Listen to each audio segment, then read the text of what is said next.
¿Alguna vez has estado en una situación donde sabías que algo estaba terriblemente mal, pero todos a tu alrededor pensaban que estabas loca?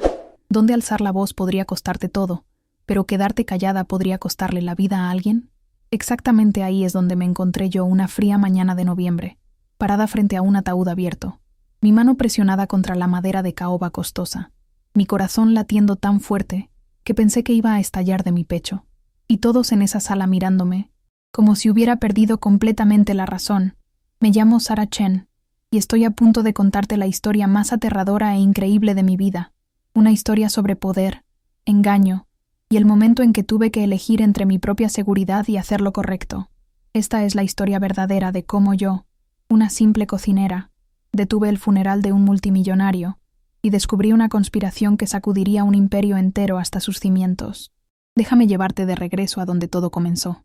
18 meses antes de ese fatídico día, cuando yo solo intentaba sobrevivir y no tenía idea de que estaba a punto de entrar en un mundo de lujo, mentiras y secretos mortales que cambiarían mi vida para siempre de maneras que jamás hubiera podido imaginar. Recuerdo el momento exacto en que crucé esas imponentes puertas de hierro por primera vez, mis zapatillas gastadas crujiendo sobre el pristino camino de grava, mis ojos muy abiertos mientras contemplaba la extensa mansión que se convertiría tanto en mi lugar de trabajo como en el escenario de la experiencia más desgarradora de mi vida. Había estado trabajando en 3 empleos, solo para mantener la cabeza a flote después de que las facturas médicas de mi madre habían drenado hasta el último centavo que había ahorrado durante años de sacrificio y esfuerzo constante. Estaba exhausta, desesperada, viviendo día a día con la angustia constante de no saber cómo iba a pagar el alquiler del próximo mes. Y cuando vi la oferta de trabajo para una posición de cocinera privada en la residencia Reynolds, ofreciendo un salario que parecía casi demasiado bueno para ser verdad, supe que tenía que aprovechar la oportunidad sin importar lo que pasara. El proceso de entrevistas había sido intenso. Verificaciones de antecedentes que parecían interminables. Verificación de referencias que se remontaban a más de una década.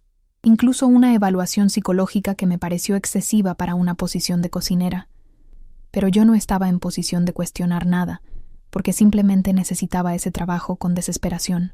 Cuando finalmente recibí la llamada de que había sido seleccionada entre más de 200 candidatos, sentí como si hubiera ganado la lotería, como si todos mis problemas financieros finalmente tuvieran solución. Ay, qué poco sabía en ese momento que estaba dando el primer paso hacia algo mucho más complejo y peligroso de lo que jamás hubiera podido imaginar en mis peores pesadillas.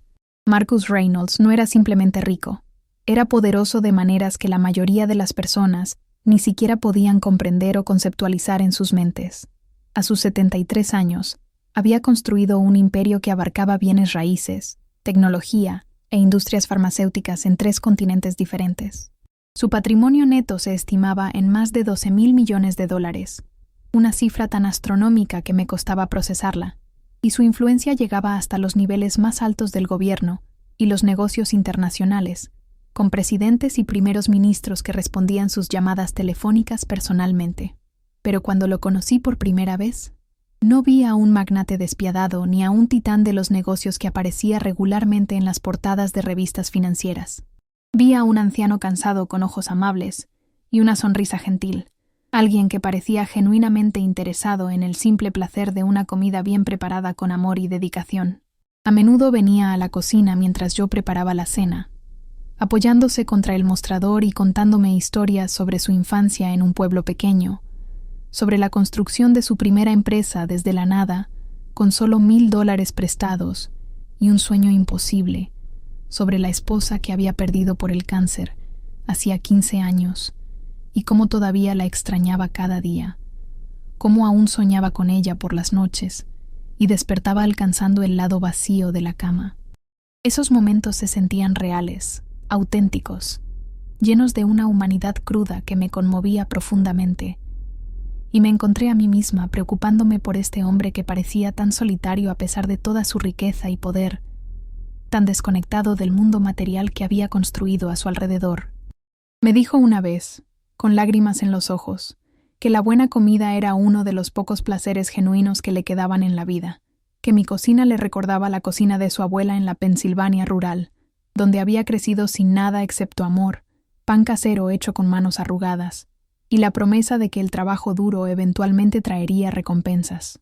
Me sentí orgullosa de mi trabajo en esos momentos, orgullosa de que pudiera traer algo de consuelo a este hombre, que parecía tener todo, excepto verdadera compañía y paz interior. Ese tipo de tranquilidad que el dinero simplemente no puede comprar, sin importar cuántos miles de millones tengas en el banco. Pero la mansión en sí misma era una historia completamente diferente. Un mundo aparte que me llenaba de una inquietud que no podía explicar completamente. Era un lugar de pisos de mármol fríos, que hacían eco con cada paso, techos altísimos, que parecían diseñados para hacer que los humanos se sintieran insignificantes, y habitaciones tan grandes que parecían tragar el sonido mismo, creando bolsillos de silencio antinatural que me ponían la piel de gallina.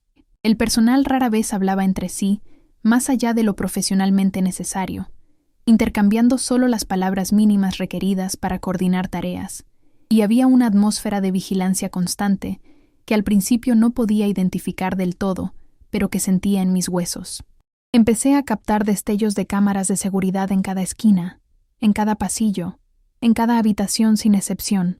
Notaba cómo las conversaciones se detenían abruptamente cuando yo entraba a una sala, como si hubieran estado hablando de algo que no debía escuchar. Sentía ojos observándome incluso cuando pensaba que estaba sola en la cocina tarde por la noche, preparando ingredientes para el día siguiente. Los otros miembros del personal, las amas de llaves que limpiaban en silencio fantasmal, los guardias de seguridad que nunca sonreían, los asistentes personales que siempre parecían estar susurrando en sus teléfonos, todos parecían operar bajo un código no escrito de silencio absoluto, como si hubieran firmado acuerdos de confidencialidad que gobernaban no solo sus palabras, sino también sus expresiones faciales. Cuando intentaba ser amigable, construir el tipo de camaradería que había experimentado en otros trabajos donde el personal se apoyaba mutuamente y compartía bromas y confidencias, era recibida con respuestas educadas pero distantes que dejaban claro que mi amistad no era bienvenida ni apropiada.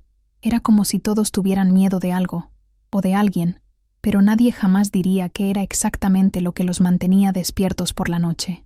Recuerdo pensar en lo extraño que era que un lugar lleno de tantas personas pudiera sentirse tan aislante, tan solitario, tan lleno de secretos no dichos que flotaban en el aire como niebla invisible.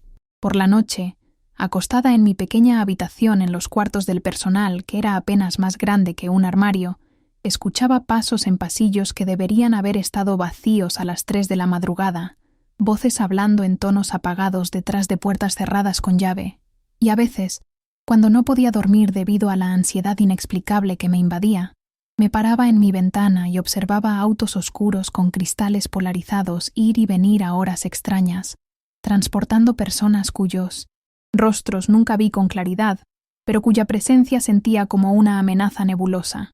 La primera vez que conocí a Victoria Reynolds, la hija de Marcus, entendí inmediatamente por qué la atmósfera en la casa era tan tensa, tan cargada de una electricidad nerviosa que hacía que todos caminaran sobre cáscaras de huevo constantemente.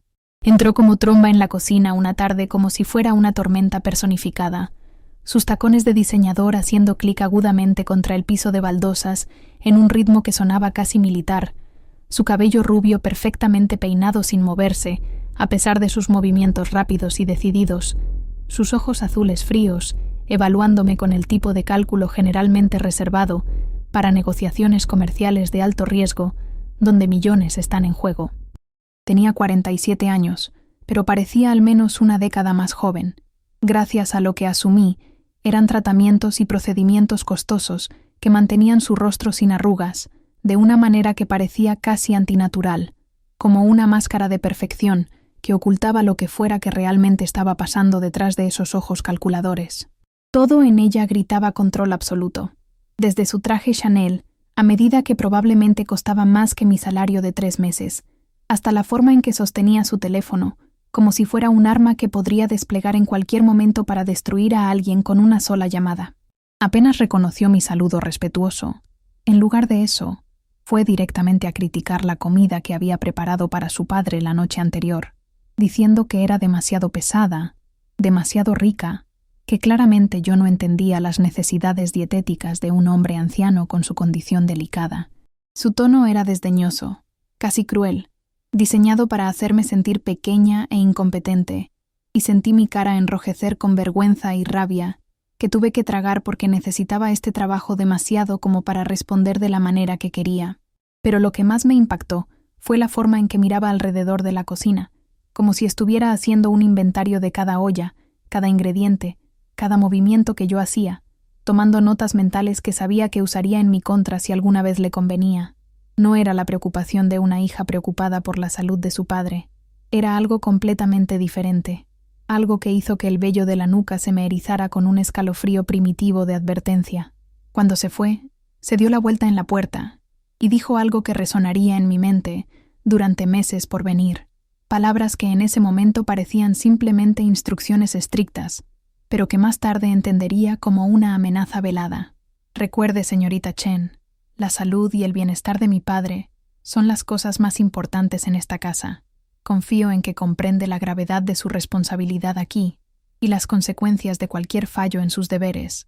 La forma en que enfatizó esas palabras, el peso que puso en ellas como si fueran rocas que dejaba caer sobre mis hombros, dejó absolutamente claro que esto no se trataba solo de cocinar buenas comidas y mantener a un cliente satisfecho.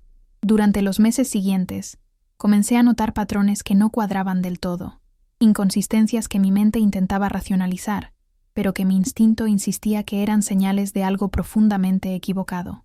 Marcus tenía un médico personal, el doctor Harrison Webb, que visitaba la residencia 3 veces por semana, mucho más frecuentemente de lo que parecía necesario para chequeos de rutina de un hombre que supuestamente solo estaba envejeciendo normalmente. Lo veía llegar con su maletín médico negro, que parecía pesar toneladas, pasar 1 hora o 2 con Marcus en el estudio con la puerta cerrada y asegurada, y luego irse con ese mismo maletín, que de alguna manera parecía aún más pesado, como si llevara dentro secretos que tenían peso físico. Marcus comenzó a cambiar, lentamente al principio de maneras apenas perceptibles, luego más rápidamente de formas que me alarmaban profundamente. El hombre enérgico que solía venir a mi cocina a charlar y robar probadas de la comida en preparación, se volvió cada vez más cansado, olvidadizo, retraído en sí mismo, como si estuviera desapareciendo gradualmente. Sus manos temblaban cuando intentaba sostener el tenedor, un temblor que empeoraba día tras día, y a veces se quedaba mirando su plato como si no pudiera recordar para qué servía la comida, con una expresión de confusión que me rompía el corazón en pedazos. Intenté ajustar sus comidas, haciéndolas más nutritivas con superalimentos que había investigado en Internet, más fáciles de digerir con texturas suaves, pero nada parecía ayudar en absoluto, como si algo estuviera contrarrestando activamente cualquier beneficio que la buena nutrición pudiera proporcionar. Cuando expresé mis preocupaciones a Victoria, sugiriendo con todo el tacto posible que tal vez Marcus debería ver a un especialista neurológico o hacerse pruebas más exhaustivas en un hospital de verdad, ella me sonrió con toda la calidez de una serpiente lista para atacar, y dijo que su padre estaba recibiendo la mejor atención médica posible, que yo debería enfocarme en mi trabajo y dejar los asuntos médicos a los profesionales que realmente sabían lo que estaban haciendo. Pero no podía sacudirme la sensación de que algo estaba profundamente mal, visceralmente mal, de una manera que me mantenía despierta por las noches con el estómago retorcido de ansiedad. Comencé a prestar más atención a todo. Los medicamentos que llegaban a la casa en paquetes sin marcar con remitentes, que parecían direcciones falsas. Las conversaciones privadas entre Victoria y el doctor. Webb que se detenían abruptamente cuando alguien se acercaba demasiado. La forma en que la lucidez de Marcus parecía fluctuar en patrones que no coincidían con ninguna enfermedad de la que hubiera oído hablar en toda mi investigación nocturna obsesiva. ¿Alguna vez has tenido esa sensación visceral de que algo terrible está sucediendo justo frente a ti, pero no puedes probarlo del todo? ¿No puedes articularlo de una manera que suene racional y cuerda? Eso es exactamente donde estaba yo, atrapada entre mis instintos gritándome que Marcus estaba en peligro real y mortal, y la parte racional de mi cerebro diciéndome que era solo una cocinera que estaba leyendo demasiado en cosas que probablemente no entendía, porque no tenía educación médica formal. Las cosas escalaron dramáticamente aproximadamente 6 meses después de mi contratación, en un momento que cambiaría el curso de todo lo que vendría después. Estaba preparando el desayuno de Marcus una mañana, una comida simple de avena con bayas frescas que había comprado en el mercado de agricultores locales, pan integral tostado con mantequilla orgánica y té verde que había importado especialmente de Japón porque a él le encantaba, cuando Victoria entró a la cocina con el doctor, Webb siguiéndola como una sombra obediente. No me notaron al principio porque yo estaba en la despensa reuniendo ingredientes para el almuerzo, organizando frascos de especias en los estantes profundos, y escuché a Victoria decir algo que hizo que mi sangre se congelara en las venas. Palabras que se grabaron en mi memoria con la claridad de un diamante cortando vidrio. ¿Cuánto tiempo más necesitamos continuar con esta farsa?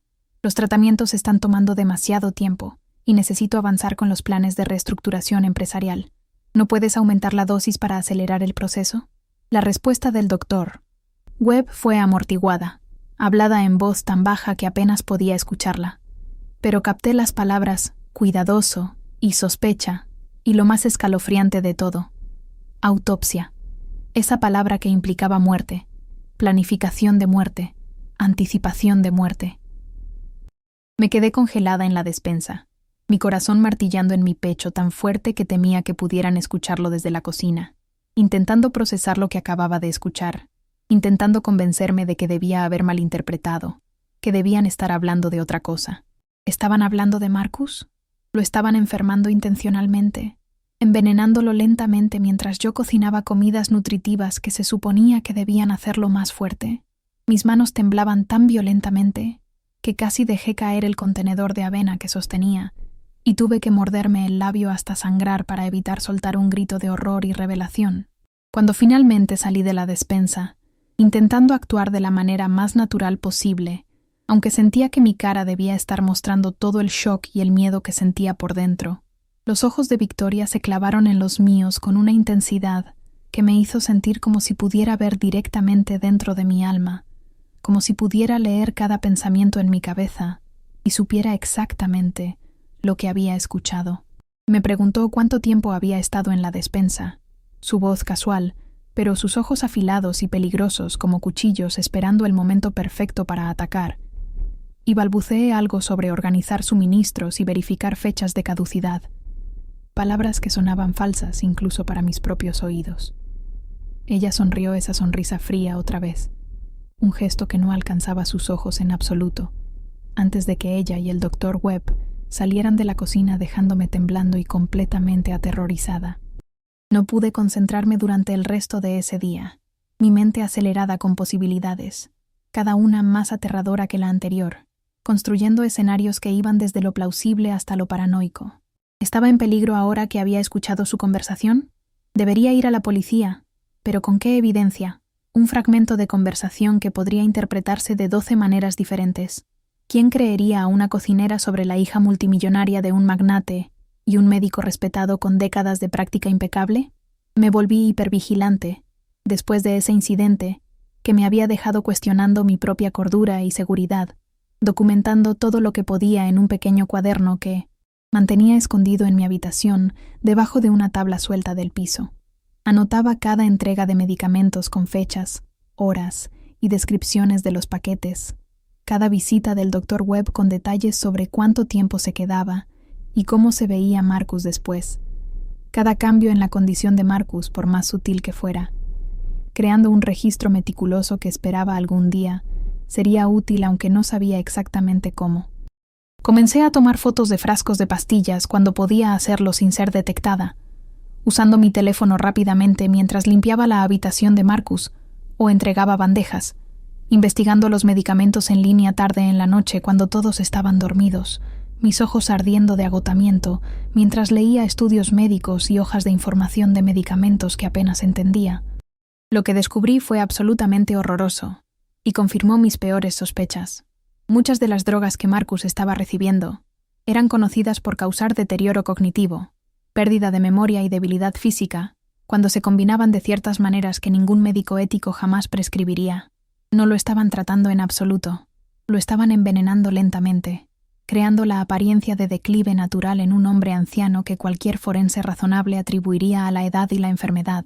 Pero todavía no tenía pruebas sólidas, nada que convenciera a las autoridades o a cualquier otra persona de que lo que sospechaba realmente estaba sucediendo, nada excepto mi palabra contra la de personas mucho más poderosas e influyentes que yo. Marcus se volvió tan débil que apenas podía salir de su dormitorio, confinado a una cama que se había convertido en su prisión. El hombre vibrante que había conocido por primera vez Era ahora una sombra frágil de sí mismo, confundido y frágil de maneras que me hacían llorar en la privacidad de mi habitación, a veces sin siquiera reconocerme cuando le llevaba sus comidas en bandejas, que cada vez comía menos. Me rompía el corazón verlo así, saber que probablemente tenía razón sobre lo que le estaban haciendo, pero sentirme tan impotente para detenerlo, tan atrapada entre el miedo y la indignación. Intenté hablar con otros miembros del personal, sondear cuidadosamente para ver si alguien más había notado los patrones extraños, pero o genuinamente no veían lo que yo veía, o estaban demasiado asustados para reconocerlo, demasiado preocupados por sus propios empleos y seguridad. El jefe de seguridad, un hombre llamado Robert Chen, sin relación conmigo a pesar del apellido compartido, una coincidencia que a veces me hacía preguntarme si había sido contratada específicamente porque mi nombre común me hacía parecer menos memorable, menos significativa. Realmente me llevó aparte un día y me advirtió, de la manera más amable posible con genuina preocupación en sus ojos, que hacer demasiadas preguntas sobre los asuntos privados de la familia Reynolds no era saludable para mi empleo continuo o mi bienestar general, palabras que claramente significaban algo mucho más siniestro que simplemente ser despedida. La implicación era cristalina. Quédate callada o enfrenta consecuencias que podrían ser mucho peores que perder un trabajo.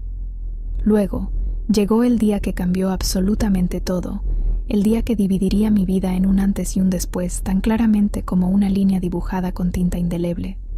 Era un martes por la mañana de noviembre, inusualmente frío con escarcha cubriendo los extensos jardines de la mansión como una mortaja blanca y silenciosa. Cuando llegué a la cocina para comenzar a preparar el desayuno, y encontré toda la casa en completo caos que no tenía sentido. Los miembros del personal corrían de un lado a otro con caras manchadas de lágrimas que parecían genuinas. La seguridad se había duplicado en todas las entradas como si esperaran algún tipo de ataque, y Victoria estaba en el teléfono en el vestíbulo principal, su voz artificialmente afligida mientras hacía lo que sonaban como arreglos funerarios, aunque su tono tenía un matiz de satisfacción que hizo que mi estómago se retorciera. Mi corazón se hundió como una piedra en agua oscura. Agarré a una de las amas de llaves, una joven llamada María, que siempre había sido amable conmigo, y compartía ocasionalmente sus propias preocupaciones sobre el ambiente en la casa, y le pregunté qué había sucedido, aunque parte de mí ya sabía la respuesta, y la temía con cada fibra de mi ser.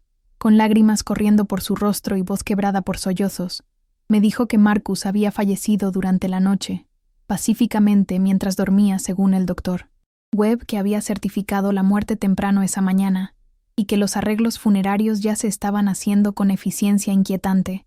Sentí como si el piso se hubiera caído debajo de mí, como si estuviera cayendo a través de la realidad misma.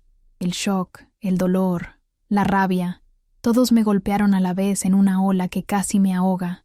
Pero debajo de todo eso había otra cosa, sospecha profunda e inquebrantable que se sentía tan sólida como hueso. Era demasiado conveniente, demasiado perfectamente cronometrado con la impaciencia de Victoria que había escuchado semanas atrás, demasiado limpio y ordenado para ser natural. Le pregunté a María si habría una autopsia, necesitando saber si alguien más cuestionaba esta muerte repentina, y me miró extrañamente como si hubiera sugerido algo ofensivo, diciendo que el doctor Webb ya había firmado el certificado de defunción, citando causas naturales relacionadas con la edad y la salud en declive, por lo que no había necesidad de una autopsia, que solo causaría retrasos innecesarios y angustia adicional para la familia. Por supuesto que no habría autopsia. Habían cubierto cada base, anticipado cada pregunta, planeado cada detalle con la precisión de cirujanos o asesinos profesionales. Pasé por los movimientos de mis deberes ese día como un autómata, preparando comida para el flujo de asociados comerciales y familiares distantes que comenzaron a llegar a la residencia como buitres, reuniéndose alrededor de una carroña. Pero mi mente estaba en otro lugar completamente, intentando descubrir qué, si es que había algo, podía hacer para honrar a Marcus, para exponer lo que sospechaba era la verdad de su muerte. El funeral fue programado para 3 días después, una línea de tiempo inusualmente rápida que Victoria explicó como el seguimiento de los deseos de Marcus de un servicio simple y expedito, aunque sabía que la verdadera razón era eliminar cualquier oportunidad para cuestionamientos o investigaciones más profundas. Esos 3 días fueron un borrón de actividad frenética, con planificadores de funerales transformando el gran salón de la mansión en un espacio memorial elaborado y costoso, con floristas trayendo miles de lirios blancos y rosas que llenaban el aire con un perfume que me hacía sentir náuseas, con catering y personal preparándose para cientos de invitados que vendrían más por networking que por duelo genuino. Se esperaba que ayudara a coordinar la recepción posterior al funeral, lo que significaba que tenía razones legítimas para estar presente durante todo el servicio, una oportunidad que sabía que podría ser mi última para hacer algo, aunque todavía no sabía qué. La mañana del funeral llegó con ese mismo frío amargo que parecía penetrar hasta los huesos, y me vestí con el simple vestido negro que era estándar para el personal que asistía a eventos formales de la residencia, mis manos temblando mientras me miraba en el espejo y me preguntaba si tendría el coraje de hacer lo que mi instinto me decía que podría ser necesario. Los invitados comenzaron a llegar temprano. Políticos con sonrisas falsas, magnates de negocios calculando su próximo movimiento, celebridades buscando publicidad, todos viniendo a rendir respetos a Marcus Reynolds, o más probablemente, a ser vistos rindiendo respetos porque eso es lo que hacen las personas importantes. La atmósfera era de solemnidad formal pero vacía, y noté cuántas conversaciones parecían ser sobre negocios y networking en lugar de dolor genuino por un hombre que acababa de morir. Cuántas personas estaban intercambiando tarjetas de presentación mientras pretendían llorar. Victoria desempeñaba su papel perfectamente, la hija afligida en elegante Dior negro que probablemente costaba más que un auto, aceptando condolencias con exactamente la cantidad correcta de tristeza compuesta que parecía ensayada frente a un espejo.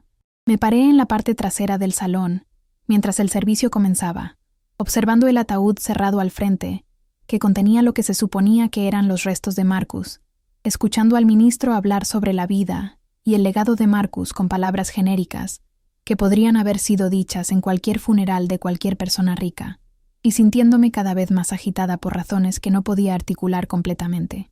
Algo estaba muy mal.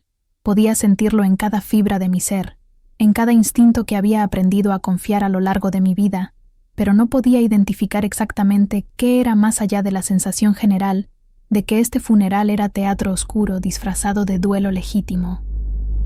Entonces, durante un momento de silencio que el ministro había pedido para reflexión privada, escuché algo que hizo que todo mi cuerpo se pusiera rígido como si hubiera sido electrocutada. Era débil, casi imperceptible bajo los sonidos ambientes de respiración y cambios de posición en los asientos, bajo el susurro del sistema de aire acondicionado y el crujido ocasional de ropa cara, pero lo escuché tan claramente como si fuera el único sonido en el universo. Un golpeteo rítmico, constante y persistente, viniendo de la dirección del ataúd que se suponía contenía a un hombre muerto. Mi mente racional intentó descartarlo como imaginación, como dolor jugando trucos con mis sentidos sobrecargados, como el sonido de algo completamente diferente que mi cerebro estaba malinterpretando, pero el sonido persistía, y supe con absoluta certeza lo que estaba escuchando, porque había escuchado ese sonido específico millones de veces en mi propia vida. Era un latido del corazón. El latido del corazón de Marcus. No estaba muerto en absoluto. Estaba en ese ataúd, vivo pero probablemente fuertemente sedado, y lo iban a enterrar vivo en una tumba donde moriría de asfixia lenta y agonizante. Y nadie excepto yo parecía darse cuenta porque nadie más estaba prestando atención, nadie más estaba escuchando realmente. La realización me golpeó como un golpe físico al estómago, y tuve que agarrar el respaldo de una silla para evitar caer al suelo mientras mi visión se nublaba momentáneamente por el shock. ¿Qué debería hacer? Si estaba equivocada, sería despedida instantáneamente, probablemente arrestada por interrumpir un funeral de una manera tan espectacular, y mi credibilidad sería destruida para siempre de manera que nunca podría recuperarme.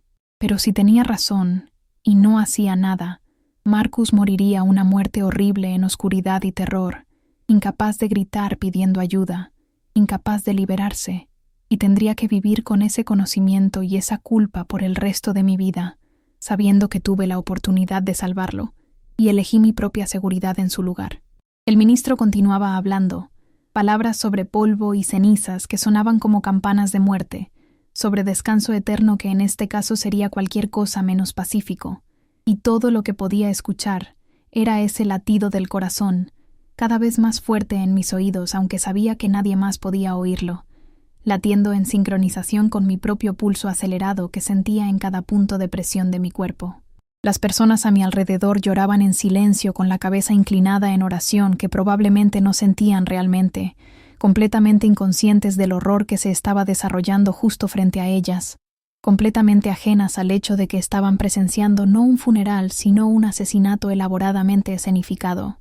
Miré a Victoria en la primera fila, y te juro que vi la más pequeña pizca de una sonrisa en su rostro perfectamente maquillado, una mirada de satisfacción y triunfo, que tomó mi decisión por mí de la manera más definitiva posible. No podía permitir que esto sucediera. No podía ser cómplice de asesinato a través de mi silencio. No importaba cuál fuera el costo personal para mí. Mis piernas se sintieron como si estuvieran hechas de plomo, mientras me empujaba a través de la multitud de dolientes bien vestidos. Con permiso, disculpe, perdón. Gente mirándome con confusión y luego irritación creciente mientras abría camino hacia el frente de la sala sin explicación.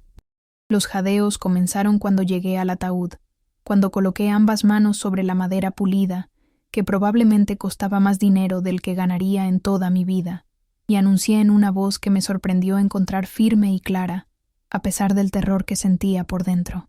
Detengan este funeral inmediatamente. Marcus Reynolds no está muerto. Hay un latido del corazón. Está vivo ahí dentro y lo van a matar si procedemos con este entierro. El silencio que siguió fue ensordecedor, más pesado que cualquier sonido, roto solo por el sonido de mi propia respiración trabajosa y ese latido persistente que daba vida y que solo yo parecía capaz de escuchar por alguna razón que no podía explicar. Victoria se puso de pie de un salto como si la hubieran quemado, su rostro transformándose de dolor compuesto a furia fría en un instante que revelaba su verdadera naturaleza. «¿Cómo te atreves?», siseó, su voz baja y peligrosa como el gruñido de un depredador a punto de atacar. «¿Cómo te atreves a interrumpir el funeral de mi padre con estas acusaciones locas e infundadas? Alguien quite a esta mujer de aquí inmediatamente, antes de que llame a la policía yo misma». Los guardias de seguridad comenzaron a moverse hacia mí con expresiones de determinación profesional, y supe que tenía segundos para presentar mi caso antes de que me sacaran físicamente y perdiera cualquier oportunidad de salvar a Marcus.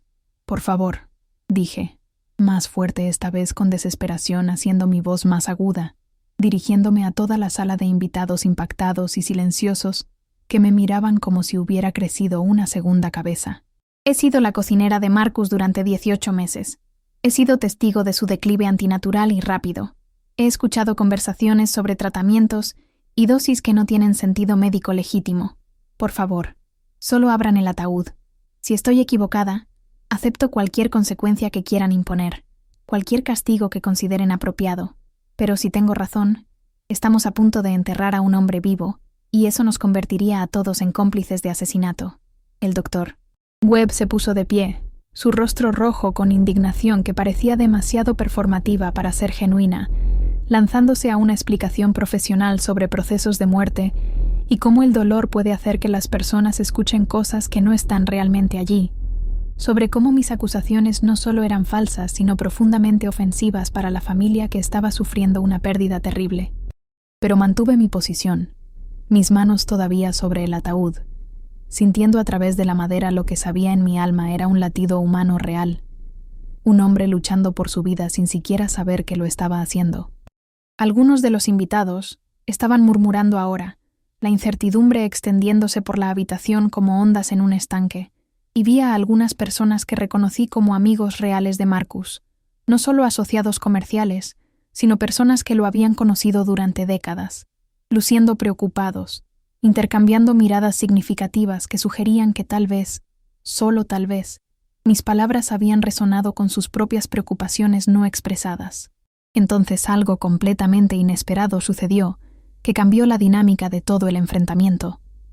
Un hombre anciano en la tercera fila se puso de pie con la dignidad de alguien acostumbrado a ser escuchado y obedecido, y lo reconocí como el juez William Morrison, uno de los amigos más antiguos de Marcus, alguien que había sido mencionado en las historias que Marcus solía contarme en la cocina sobre sus primeros días construyendo su imperio.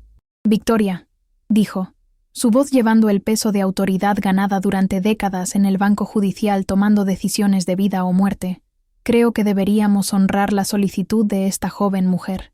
Si está equivocada, podemos proceder con el servicio después de un breve retraso que será incómodo pero manejable.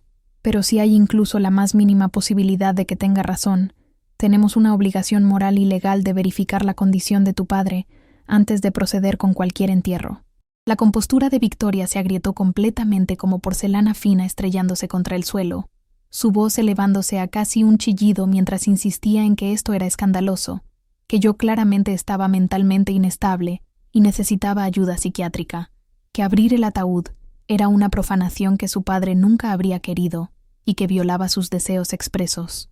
Pero el juez Morrison se mantuvo firme con la rectitud de alguien que ha pasado toda su vida defendiendo la justicia, y vi a otras personas asintiendo en acuerdo, la marea de opinión cambiando de manera palpable, mientras más y más invitados comenzaban a cuestionar por qué Victoria estaba tan desesperada por evitar una simple verificación si realmente no había nada que ocultar. Llegó más seguridad, pero parecían inciertos sobre a quién seguir, las órdenes de Victoria de sacarme, o la insistencia del juez de que el ataúd fuera abierto para resolver el asunto de una vez por todas.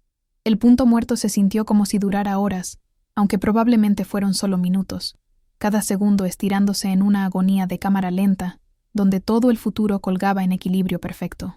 Finalmente, el director de la funeraria, luciendo extremadamente incómodo y probablemente preocupado por demandas desde todas las direcciones sin importar lo que hiciera, tomó la decisión ejecutiva de abrir el ataúd para resolver la disputa. ¿Alguna vez has experimentado un momento donde el tiempo parece detenerse completamente? ¿Donde todo depende de una sola acción? ¿Donde la trayectoria completa de múltiples vidas está a punto de cambiar irrevocablemente de maneras que nadie puede predecir? Ese es exactamente donde estaba yo, observando mientras las manos del director de la funeraria se movían hacia los sellos del ataúd con movimientos que parecían desarrollarse a velocidad glacial, mi corazón en mi garganta latiendo tan fuerte que pensé que podría vomitar, orando con cada gramo de fe que tenía que estuviera en lo correcto, aterrorizada de que pudiera estar completamente equivocada y a punto de destruir mi vida entera por una ilusión. El ataúd se abrió, y el jadeo colectivo que atravesó la habitación confirmó lo que había sabido en mis huesos desde el momento en que escuché ese primer latido. Marcus Reynolds yacía dentro, su pecho subiendo y bajando en respiraciones superficiales, que eran apenas visibles pero inequívocamente reales, su piel pálida pero cálida al tacto cuando alguien extendió la mano para verificar, sus párpados aleteando como si estuviera intentando despertar de un sueño profundo inducido por drogas, pero no pudiera romper la superficie de la conciencia. Estaba vivo, realmente, indiscutiblemente, milagrosamente vivo. Varias personas comenzaron a gritar a la vez en un caos de voces superpuestas, sacando teléfonos para llamar al 911, exigiendo explicaciones que nadie podía dar coherentemente, algunos llorando de shock y horror, otros retrocediendo con expresiones de repulsión ante lo cerca que habían estado de participar en un entierro en vivo. Sentí que mis piernas cedían debajo de mí como si los huesos se hubieran convertido en agua, y colapsé contra el ataúd, alivio y shock, abrumándome en proporciones iguales hasta que no podía distinguir uno del otro. Había tenido razón. Realmente había tenido razón, y acababa de salvar la vida de Marcus contra probabilidades que parecían astronómicamente en mi contra. Los paramédicos llegaron en minutos. Más tarde me enteré de que alguien ya los había llamado cuando hice mi primera acusación, por si acaso, una previsión que probablemente salvó preciosos minutos, y rápidamente evaluaron a Marcus, confirmando que estaba vivo pero fuertemente sedado con múltiples drogas peligrosas, y comenzaron tratamiento de emergencia allí mismo en el salón, antes de transportarlo al hospital más cercano en una ambulancia que partió con sirenas aullando. La escena degeneró en caos absoluto que parecía sacado de una película de suspenso. La policía llegó en masa, y Victoria inmediatamente se convirtió en el centro de atención, su fachada cuidadosamente construida completamente destrozada, mientras gritaba sobre demandas y acusaciones falsas, y cómo todo esto era un malentendido terrible que se resolvería en los tribunales. El doctor Webb intentó salir por una salida lateral como una rata abandonando un barco que se hunde, pero fue detenido por seguridad, la misma seguridad que había estado lista para sacarme minutos antes ahora actuando bajo nuevas órdenes. El juez Morrison tomó el control de la situación, con la autoridad natural de alguien acostumbrado a las salas de tribunal y la crisis, asegurando que la evidencia fuera preservada con meticulosidad legal, que nadie saliera de las instalaciones hasta que la policía pudiera tomar declaraciones de todos los presentes, efectivamente convirtiendo el funeral en una escena del crimen activa que sería procesada durante semanas. Pasé las siguientes 6 horas siendo entrevistada por detectives en una sala pequeña y sin ventanas que olía a café rancio y sospecha, repasando todo lo que había observado durante los últimos 18 meses, con un detalle exhaustivo que dejó mi garganta en carne viva, mostrándoles mi cuaderno con su documentación cuidadosa que de repente parecía increíblemente presciente, proporcionándoles las fotos que había tomado de frascos de medicamentos en mi teléfono que había mantenido como respaldo, por si acaso alguna vez las necesitaba. Al principio, eran escépticos. Podía verlo en sus ojos, la suposición automática de que yo era alguna empleada descontenta haciendo acusaciones salvajes para llamar la atención o venganza por algún agravio percibido.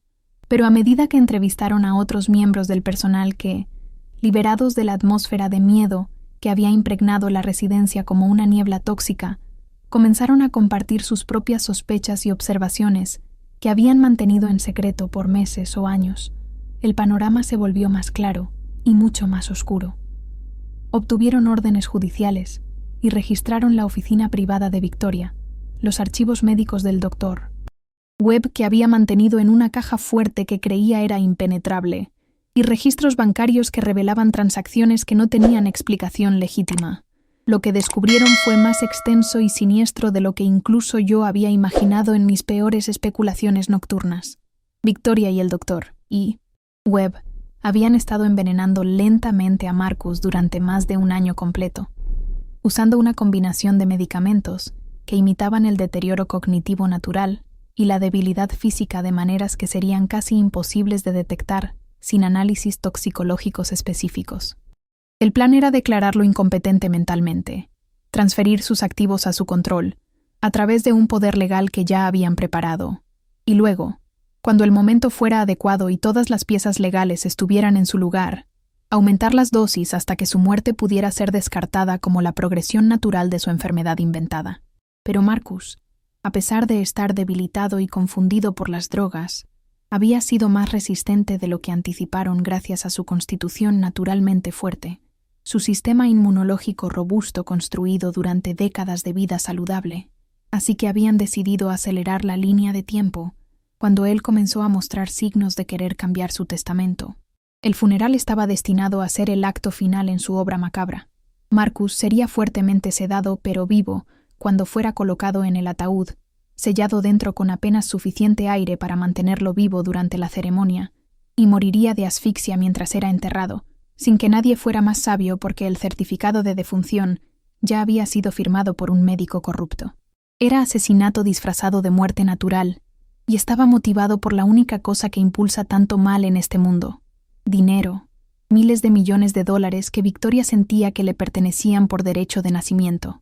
Victoria debía heredar miles de millones, pero solo si Marcus moría antes de que pudiera cambiar su testamento, lo cual, según documentos encontrados en la oficina de su abogado que habían sido citados, había expresado recientemente interés en hacer después de conocer a una organización benéfica que quería apoyar. El juicio fue una sensación mediática que dominó los titulares durante meses enteros, cada detalle diseccionado por expertos legales en programas nocturnos, cada revelación generando nuevos ciclos de noticias que mantenían a la nación pegada a sus pantallas. Victoria Reynolds y el Dr. Harrison Webb fueron acusados de intento de asesinato premeditado, fraude a escala masiva, conspiración para cometer asesinato y una serie de otros delitos que llenaban páginas enteras de documentos legales. La evidencia era abrumadora hasta el punto de ser innegable. Registros financieros mostrando pagos de Victoria al Dr. Webb por un total de millones de dólares en cuentas offshore que creían que nunca serían descubiertas.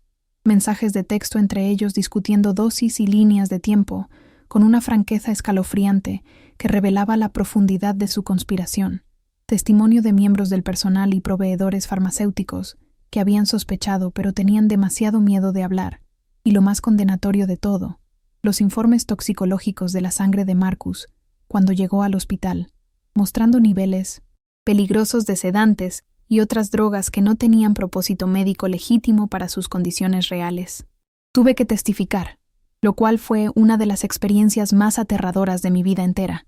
Sentada en ese estrado de testigos con Victoria mirándome con odio puro en sus ojos, que me hacían sentir físicamente enferma, su costoso equipo legal intentando pintarme como una testigo poco confiable con motivos ulteriores, sugiriendo que estaba buscando atención o dinero o venganza por ser tratada mal como empleada. Pero los hechos hablaban por sí mismos con una claridad que ninguna manipulación legal podía oscurecer, y al final, Victoria fue condenada y sentenciada a 25 años en prisión sin posibilidad de libertad condicional durante al menos 20 años. El Dr. Webb recibió 20 años con su licencia médica permanentemente revocada en todos los estados, su reputación destruida tan completamente que su nombre se convirtió en sinónimo de traición médica. Otros conspiradores, incluyendo algunos miembros del personal que habían sido cómplices de maneras más pequeñas pero aún criminales, recibieron sentencias menores que iban de probación a varios años de prisión, dependiendo de su nivel de participación.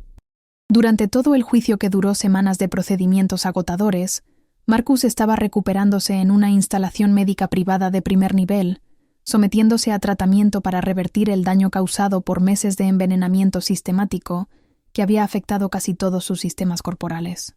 Su recuperación fue lenta pero constante, y los médicos dijeron que era milagroso que sobreviviera en absoluto, mucho menos con la mayoría de sus funciones cognitivas intactas, aunque algunos daños eran permanentes e irreversibles.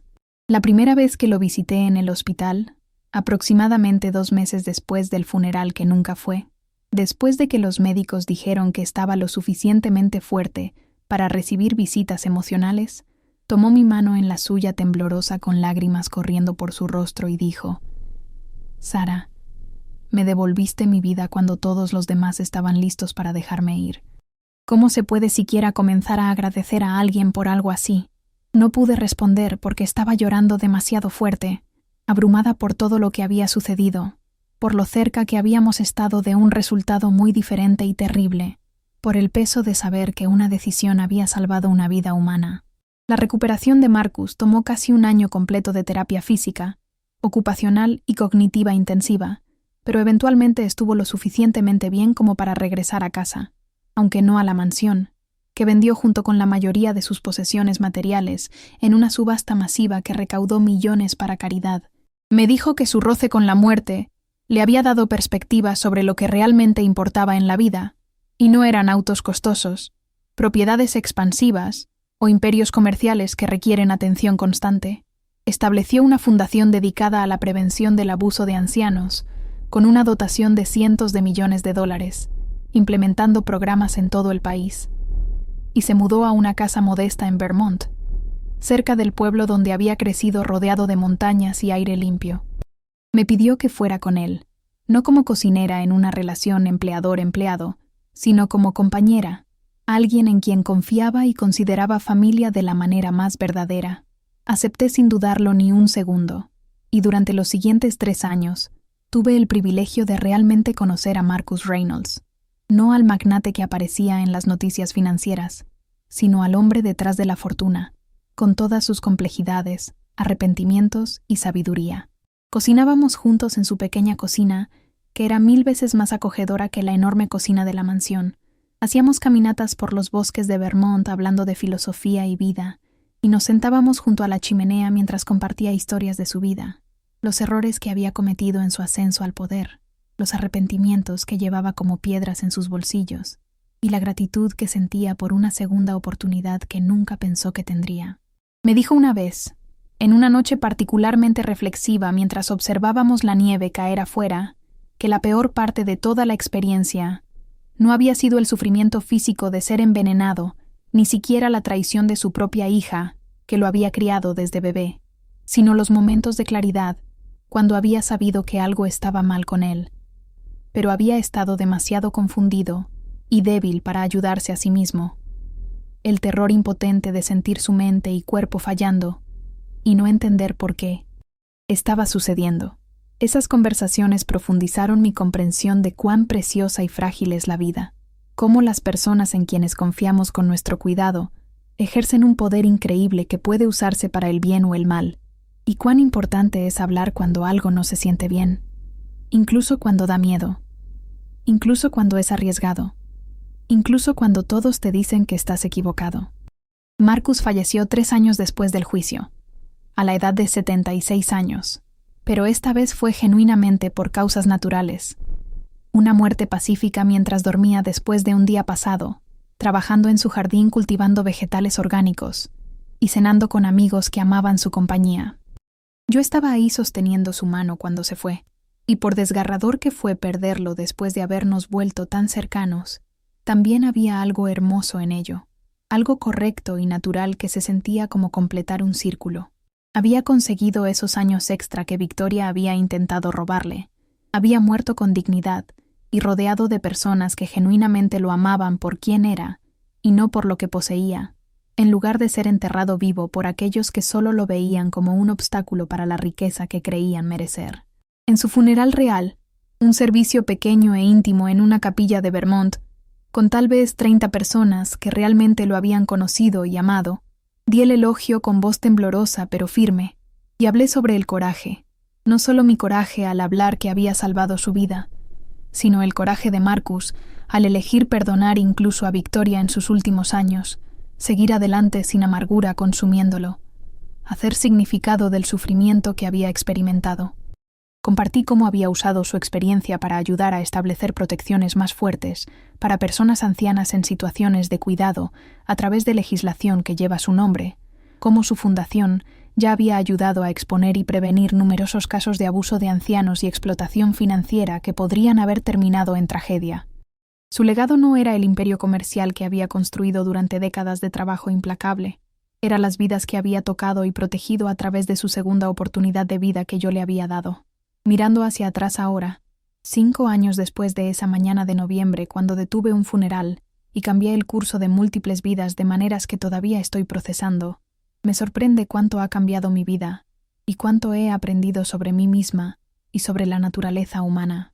Pienso en la persona que era cuando crucé esas puertas de hierro por primera vez, desesperada, luchando, solo intentando sobrevivir día a día sin ningún plan más allá del siguiente cheque de pago. Pienso en el momento en que escuché ese latido y tuve que elegir entre seguridad y hablar, entre autopreservación y hacer lo correcto incluso cuando las probabilidades estaban astronómicamente en mi contra, y todos me decían que estaba loca. Esa elección no solo salvó la vida de Marcus, cambió fundamentalmente quién soy como persona en formas que continúan desarrollándose. Aprendí que a veces lo más importante que puedes hacer es confiar en tus instintos, incluso cuando todos a tu alrededor piensan que estás equivocado, incluso cuando la parte racional de tu cerebro está gritándote que te quedes callado y te protejas. Aprendí que el mal a menudo se esconde detrás de la respetabilidad y trajes caros, que las personas en quienes más confiamos a veces pueden ser las más peligrosas precisamente porque bajan nuestras defensas, y que quedarse en silencio frente a la maldad nos hace cómplices de esa maldad sin importar cuáles sean nuestras intenciones.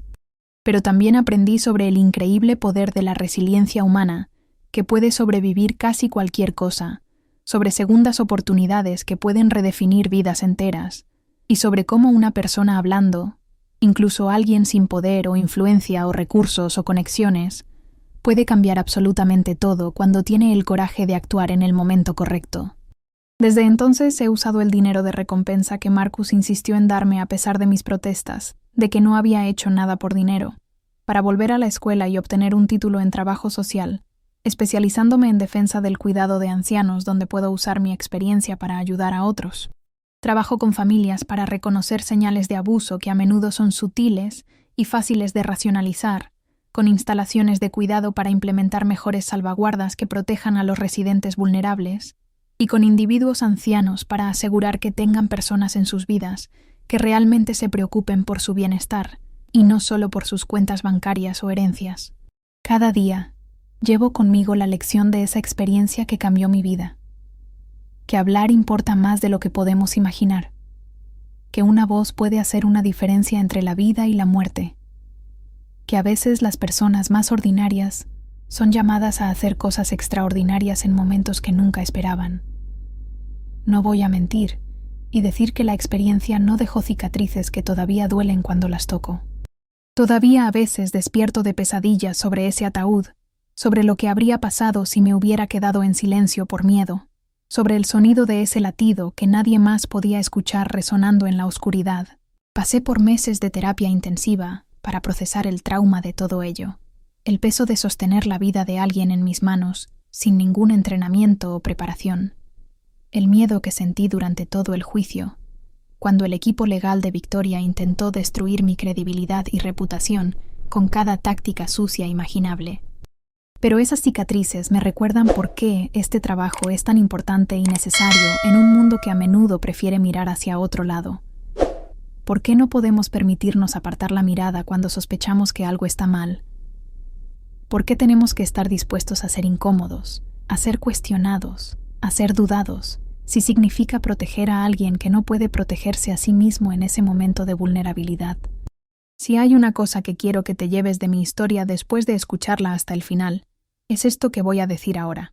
Confía en ti mismo y en tus instintos más profundos. Si ves algo que no se siente bien en tu vida o en la vida de alguien cercano, si escuchas algo que activa alarmas en tu intuición, aunque no puedas explicar exactamente por qué, si presencias algo que te hace sentir incómodo incluso si no puedes articular completamente la razón, no lo ignores diciéndote que probablemente no es nada. No te convenzas a ti mismo de que estás exagerando o siendo paranoico. No dejes que el miedo de estar equivocado o el miedo de las consecuencias te impidan hablar cuando la vida de alguien podría estar en peligro. Sí, hay riesgos reales. Yo podría haber perdido mi trabajo que necesitaba desesperadamente, mi reputación que había construido durante años, incluso enfrentado consecuencias legales si hubiera estado equivocada sobre Marcus y lo hubieran probado en corte. Pero el riesgo de quedarte en silencio cuando la vida de alguien está en peligro es infinitamente mayor que cualquier costo personal que puedas enfrentar por hablar. Vivimos en un mundo que a menudo recompensa a las personas por ocuparse de sus propios asuntos, por no hacer olas que interrumpan el status quo, por quedarse en su carril sin cuestionar lo que ven, pero algunas situaciones demandan absolutamente que salgamos de nuestras zonas de confort y nos convirtamos en defensores de aquellos que no pueden defenderse a sí mismos en ese momento. Ya sea un familiar anciano cuyo cuidador parece sospechoso en formas que no puedes probar, un niño que parece tener miedo alrededor de un adulto en particular sin razón aparente, un compañero de trabajo que sospechas está siendo abusado física o emocionalmente, o cualquier situación donde alguien vulnerable podría estar en peligro de daño, tu voz importa más de lo que crees. Tus observaciones importan incluso si otros las descartan. Tu disposición a hacer preguntas incómodas y presionar por respuestas que otros no quieren dar podría ser la única cosa que esté entre alguien y una tragedia que no se puede deshacer. También quiero que entiendas que esto no se trata solo de situaciones dramáticas de vida o muerte como la que experimenté con Marcus. Se trata de los momentos cotidianos cuando elegimos entre comodidad y coraje, entre interés propio y hacer lo correcto, incluso cuando es difícil, entre mirar hacia otro lado y prestar atención. Se trata de las pequeñas elecciones que hacemos para hablar o quedarnos en silencio, para investigar nuestras preocupaciones o descartarlas como paranoia, para confiar en nuestros instintos o convencernos de ignorarlos porque es más fácil. Cada una de esas elecciones da forma a quiénes somos como individuos y qué tipo de mundo creamos juntos como sociedad. Marcus solía decirme durante nuestras conversaciones en Vermont, mientras tomábamos café en su porche, que había vivido una vida larga llena de logros que aparecían en titulares y libros de historia de negocios, pero lo que más agradecía al final no era ninguno de esos triunfos profesionales, sino que alguien se preocupara lo suficiente como para mirar más de cerca, para escuchar con más atención, para confiar en su intuición cuando todo parecía normal en la superficie y todos decían que estaba bien. Dijo que mi disposición a arriesgar todo por alguien que básicamente era un extraño para mí había restaurado su fe en la humanidad después de que su propia hija lo hubiera traicionado tan completamente, de maneras que apenas podía comprender. Esas palabras se quedan conmigo cada día. Me impulsan en los días difíciles cuando este trabajo se siente abrumador y agotador. Me recuerdan por qué hablar siempre valdrá la pena sin importar el costo. Así que te estoy pidiendo ahora, directamente a ti que estás escuchando esta historia. ¿Alguna vez has estado en una situación donde sospechaste que algo estaba mal, pero te quedaste en silencio por miedo o conveniencia? ¿Alguna vez has ignorado tus instintos porque hablar parecía demasiado arriesgado, demasiado complicado, ¿Demasiado potencialmente embarazoso si estabas equivocado? ¿Alguna vez has presenciado algo preocupante y te convenciste a ti mismo de no tomar acción porque no querías involucrarte o causar problemas? Quiero que compartas tus experiencias en los comentarios aquí abajo ahora mismo, no para juzgar o criticar porque todos hemos estado en situaciones difíciles, sino para iniciar una conversación importante sobre cómo todos podemos ser mejores al reconocer cuando alguien necesita ayuda y tener el coraje de proporcionarla sin importar qué. Tal vez has sido la persona que habló y salvó a alguien y tienes una historia inspiradora que contar, o tal vez eres la persona que desearía haber hablado cuando tuvo la oportunidad y todavía vive con ese arrepentimiento. Tal vez has estado del otro lado, alguien que necesitaba ayuda desesperadamente y estaba agradecido cuando alguien notó y se preocupó lo suficiente como para actuar cuando nadie más lo hizo. Todas estas historias importan profundamente. Todas estas experiencias contribuyen a nuestra comprensión colectiva de cuán importante es cuidarnos mutuamente, especialmente a los más vulnerables entre nosotros que no pueden protegerse a sí mismos. Por favor, toma un momento ahora mismo para comentar y compartir tus pensamientos, tus experiencias, tus preguntas, tus miedos sobre situaciones similares. Esta conversación es demasiado importante para mantenerla en silencio, y tu voz podría ser exactamente lo que otra persona necesita escuchar para encontrar el coraje de hablar en su propia situación que podría salvar una vida.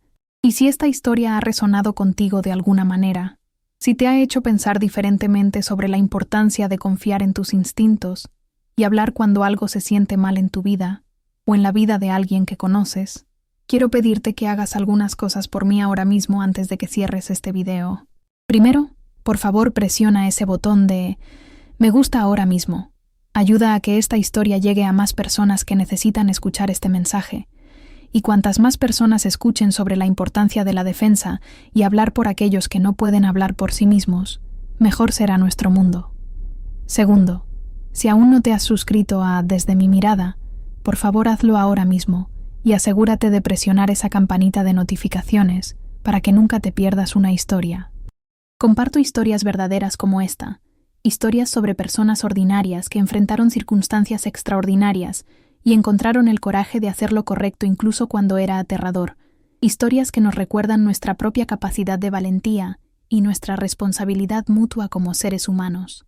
Estas no son solo historias para entretenimiento, son lecciones sobre humanidad, sobre coraje, sobre las elecciones que definen quiénes somos realmente cuando somos probados. Tercero, comparte este video con alguien en tu vida que necesita escucharlo, ya sea alguien que trabaja con poblaciones vulnerables, alguien que tiene familiares ancianos en situaciones de cuidado que podrían ser riesgosas, o simplemente alguien que necesita un recordatorio de que su voz y sus observaciones importan más de lo que creen. Los algoritmos favorecen los videos que se comparten, así que al compartir esta historia, no solo estás ayudando a que este canal crezca, estás difundiendo un mensaje que literalmente podría salvar vidas si llega a las personas correctas en el momento correcto. Y finalmente, quiero que te comprometas ahora mismo a confiar en tus instintos la próxima vez que enfrentes una situación donde algo no se siente bien. La próxima vez que veas algo que no parece correcto en tu comunidad, la próxima vez que escuches algo que activa esas alarmas internas que todos tenemos, la próxima vez que estés en una posición de hablar por alguien que no puede hablar por sí mismo en ese momento, quiero que recuerdes a Marcus Reynolds y recuerdes que tu disposición a arriesgar estar equivocado, a arriesgar ser incómodo, a arriesgar las consecuencias de hablar, podría ser la única cosa que esté entre alguien y un desastre que no se puede deshacer. Gracias por ver hasta el final. Gracias por preocuparte lo suficiente como para escuchar esta historia completa. Y gracias por ser el tipo de persona que quiere hacer una diferencia en este mundo en lugar de simplemente pasar por él. Te veré en la próxima historia, aquí en Desde mi mirada. Y recuerda siempre, tu voz importa más de lo que crees. Tus instintos importan, incluso cuando otros los cuestionan. Y tienes más poder del que piensas para cambiar la vida de alguien para mejor, cuando eliges actuar con coraje en esos momentos críticos que definen quiénes somos realmente.